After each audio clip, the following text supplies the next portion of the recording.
Good morning, children. You are welcome to this session.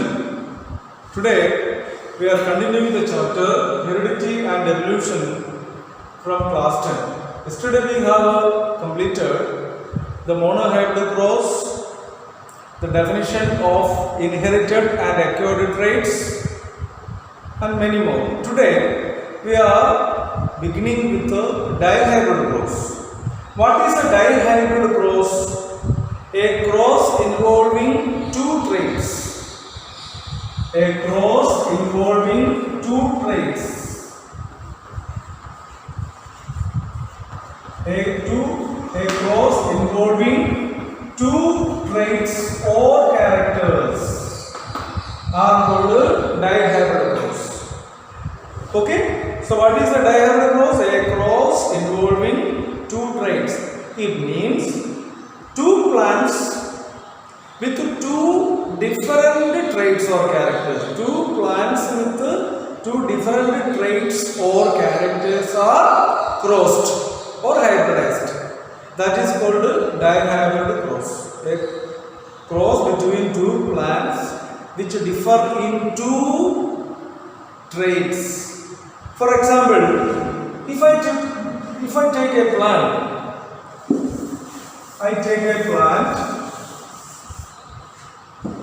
one plant is tall, round. This tall, round is dominant trait. Dominant. Okay, you know what is the meaning of dominant trait? Trait which appear in the F1 and do not allow the other trait, what? Recessive trait to appear is called dominant trait. A trait which appear in the F1 by suppressing the other trait is called dominant trait. So what is a dominant trait? A trait which appear in the F1 by suppressing the other trait. Example, tall is a dominant trait and round. Tall, round is the shape of the seed. Seed shape round. And this is the tallness of the plant. Tall plant. So tall, round. Now what is the genotype of the tall round? If I write genotype of the tall round as it is given, it is capital T, capital R, capital R. If I write capital T, capital R is the genotype. What is it? It is a genotype. What is the genotype? The genetic setup of an organism. Genetic setup or genetic constitution of an organism is called genotype. So capital T, capital R is the genotype. Now it is crossing with another plant with tall. What is the short? What is it? Short is the recessive trait of the tall. Then round recessive trait is wrinkled.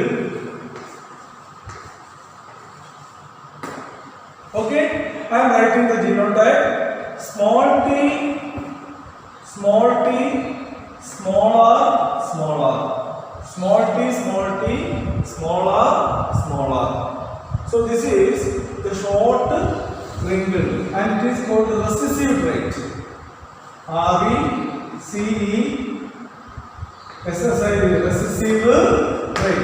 Recessive trait.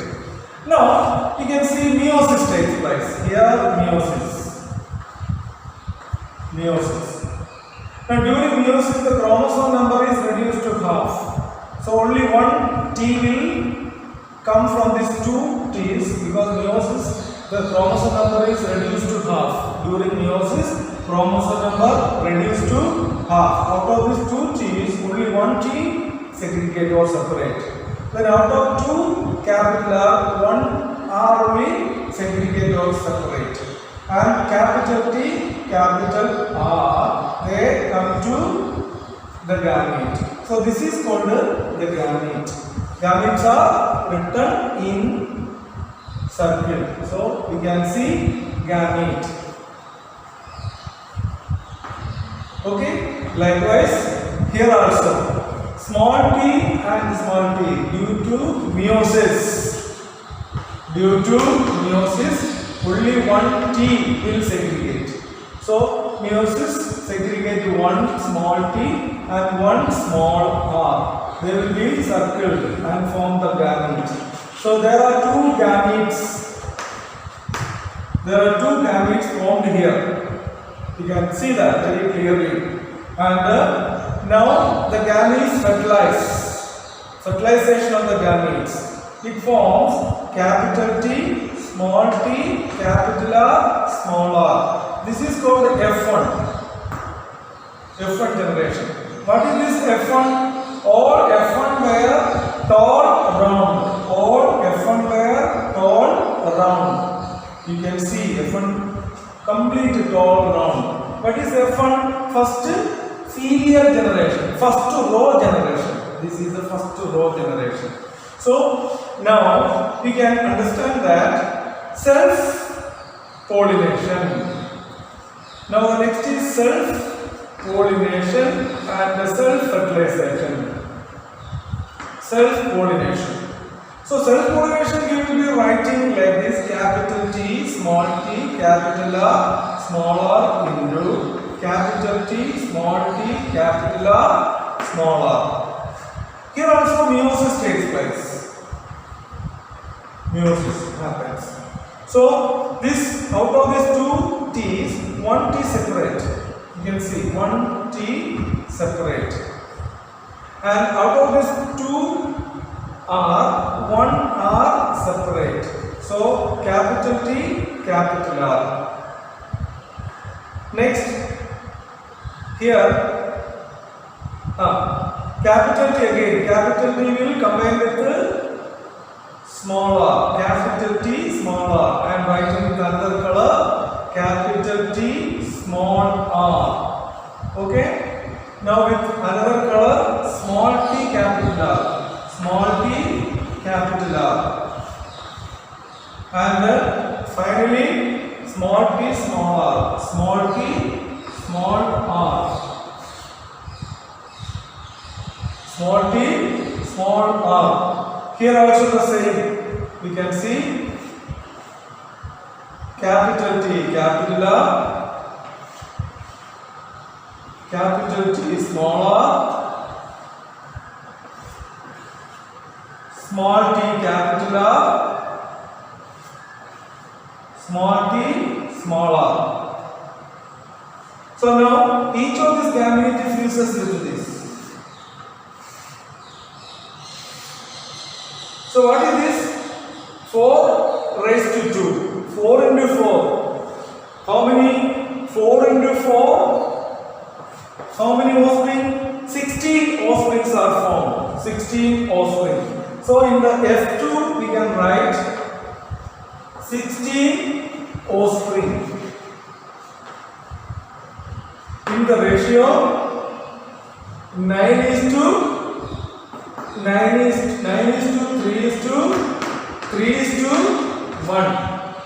9 is to 3 is to 3 is to 1. All these are found in the ratio 9 is to 3 is to 3 is to 1. So we can understand that dihybrid ratio. What is dihybrid phenotypic ratio? 9 is to 3 is to 3 is to 1. What is 9? 9 is tall, round.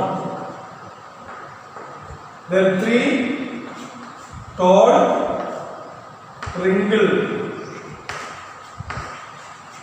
Now again 3 short, round. And this one short, wrinkled. So you can understand that 9 is to 3 is to 3 is to 1. 9 is the tall round. Okay. Then 3 tall wrinkled. Then again 3 what? Short round. 3 is short rounded and this one last one is short wrinkled. In this way we will get 9 is to 3 is to 3 is to 1 ratio. This is the illustration of dihybrid cross. So a dihybrid cross is a cross between two plants which differ in two traits. Two traits. Here I have selected tall, round is the two traits for one plant, and the short, wrinkled for another one. When I cross it, you can see capital D, capital D, capital R, capital R. Then short, wrinkled, small t, small t, small r, small r. They are recessive and this is dominant. After meiosis, one gamete is formed. Many gametes are formed, but I have written this possible gamete. Capital T, capital R. And short, wrinkled, small t, small r. So these two gametes fertilize. Fertilization takes place, and what happens? Capital T, small t, capital R, small r is formed. So this is the F1 generation. So in the F1 generation, all the plants were tall, round. Okay. Now the F1 completely tall, round. It means that they are dominant. Now where is the recessive trait? Yes, the recessive traits were recessive and not allowed to express. They appeared in the F2 generation. So what does it mean? Here, the recessive trait, that is short, wrinkled, which appeared in the F2 generation, was there in the F1 generation as well. But because of this dominant trait, they were suppressed. This is the dominance. And how the gametes are formed here? When we consider these gametes, or when we consider the alleles of each pair, this one pair and this one pair, each pair of allele, each one will segregate or separate, and each allele independently assorted. Capital T and small capital T and the capital R are independently assorted. So during gamete formation here also, each allele or each gene separate without contaminating the other gene or allele. Capital T separated without carrying the small t. Capital R separated. So this is what is called independent assortment of genes. The genes are independently assorted. Okay, during gamete formation, the genes are independently assorted. Because of this independent assortment of each gene, capital T independently assorted, small t independently assorted. So, along with the capital T, small t is not there. Small t and capital T independently separated. Capital R and small r independently separated. So this is called independent assortment. Independent separation is also called independent assortment. This is one of the principle or law of Mendel. Law of independent assortment of genes. In dihybrid cross, we are studying a law of independent assortment. Because of this genes independently assorted, we got 9:3:3:1 ratio. Why we got 9:3:3:1 ratio? Because the genes or allele, So capital T and small t are the alleles of a gene. We can also say gene. Capital T is a gene and small t is another gene. These two genes independently separated. And they enter different gametes. One capital T in one gamete, small t in another gamete, capital R in one gamete, small r in another gamete. So this is what is called independent assortment or independent separation of the genes. Because of this independent assortment or independent separation of genes, we got 9:3:3:1 ratio in this experiment. So this is the illustration of dihybrid cross. Clear? Clear. If you have any doubt, you can forward it later in the live class. We can discuss it.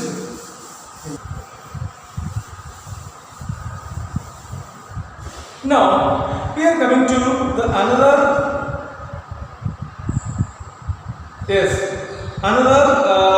dihedral clause as it is given around green. See, we are now coming to another clause around green. You can see round is a dominant trait and green is a recessive trait. We can see here as it is given in the text only we will see small y. Green is recessive and round is dominant. So just before this we have written two traits in a dominant. But here one trait is dominant, that's why I have written capital R. Here this is a recessive, that's why I have written small y. Okay, small y we can write like this, small y. At the same time, the opposite plant, that is wrinkled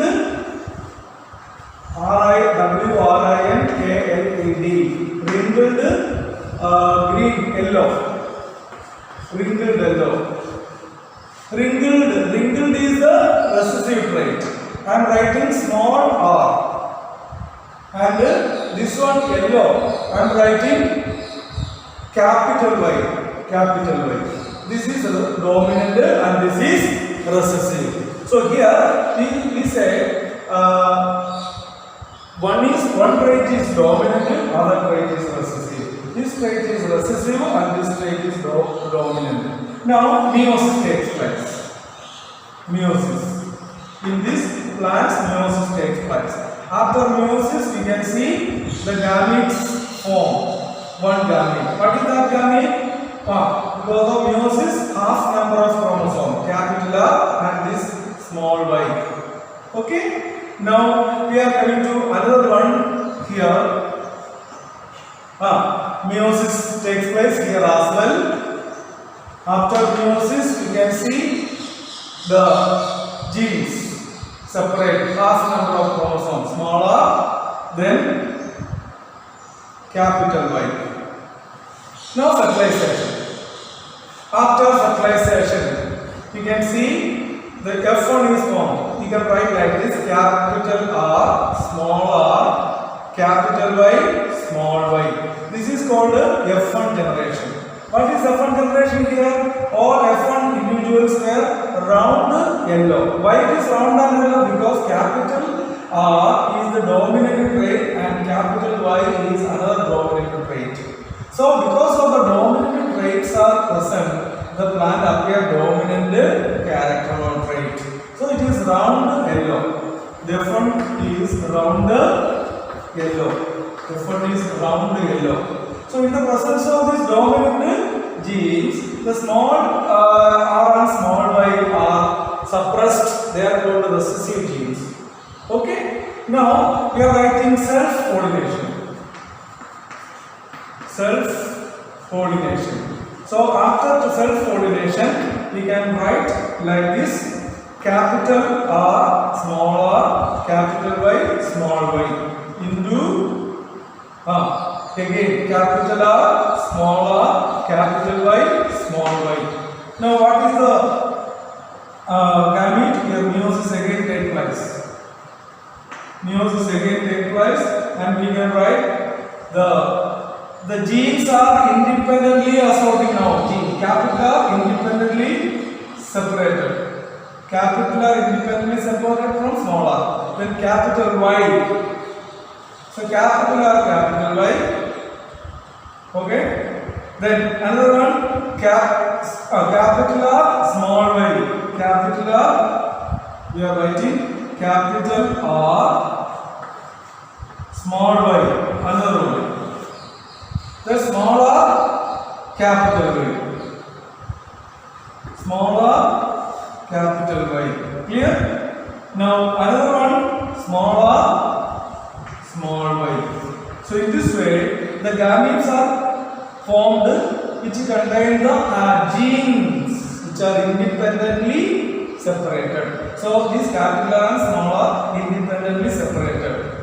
Okay, capital Y, small y independently separated. So here also the same will be formed. Okay, capital R, small y, then small r, capital Y, again capital R, capital Y, then last small r, small y. So 4 into 4. How many offering? 16. Okay, which are the ratio? 9 is to 3 is to 3 is to 1. Why we go 9 is to 3 is to 3 is to ratio? Because the genes for each trait are independently inherited. Independently inherited from the other gene. Capital R independently inherited from the small r. Small r is independently inherited from capital R. But capital Y independently segregated and small y segregated. So independently separated. This is what is called the independent assortment of genes. That's why we got 9 is to 3 is to 3 is to ratio. So what is 9? 9 is equal to here we can say 9 is round yellow. 9 is round yellow. Then this 3 is equal to round green. Then another 3 is equal to wrinkled yellow, and the last one is wrinkled green. So in this way, diagram of the cross can be illustrated effectively. Thank you very much.